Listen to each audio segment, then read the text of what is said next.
ಹಸುಗಳನ್ನು ಕಳ್ಳಸಾಗಣೆ ಮಾಡುತ್ತಿದ್ದಾನೆ ಎಂದು ತಪ್ಪಾಗಿ ಭಾವಿಸಿ ವಿದ್ಯಾರ್ಥಿಯನ್ನು ಕೊಲೆ ಮಾಡಿರುವ ದಾರುಣ ಘಟನೆ ಹರಿಯಾಣದ ಫರೀದಾಬಾದ್ನಲ್ಲಿ ನಡೆದಿದೆ.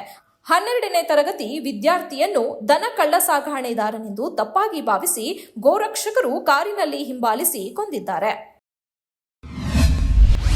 ಕೇಂದ್ರ ಸರ್ಕಾರ ಸೋಮವಾರ 23ನೇ ಕಾನೂನು ಆಯೋಗವನ್ನು 3 ವರ್ಷಗಳ ಅವಧಿಗೆ ರಚಿಸಿದೆ.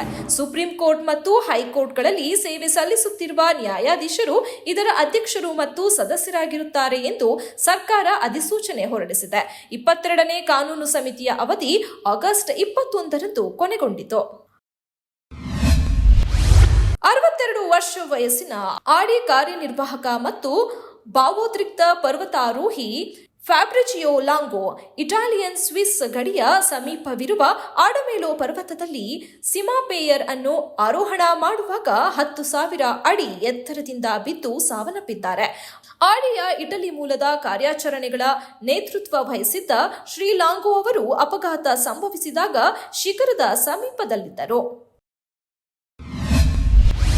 ರೇಣುಕಾಸ್ವಾಮಿ ಕೊಲೆ ಕೇಸ್ನಲ್ಲಿ ಬಂಧಿಯಾಗಿರುವ ನಟ ದರ್ಶನ್ ಅಂಡ್ ಗ್ಯಾಂಗ್ಗೆ ಎದೆಯಲ್ಲಿ ಡವಡವ ಶುರುವಾಗಿದೆ. ಬೆಂಗಳೂರು ಪೊಲೀಸರು ಇದೇ ನ್ಯಾಯಾಲಯಕ್ಕೆ ಚಾರ್ಜ್ ಶೀಟ್ ಸಲ್ಲಿಸುವ ಸಾಧ್ಯತೆ ಇದೆ ಎನ್ನಲಾಗ್ತಿದೆ. ದೋಷಾರೋಪ ಪಟ್ಟಿ ದೊಡ್ಡದಾಗಿದ್ದು ಆರೋಪ ಸಾಬೀತಾದರೆ ನಟ ದರ್ಶನ್ಗೆ ಭಾರೀ ಕಂಟಕ ಎದುರಾಗಲಿದೆ.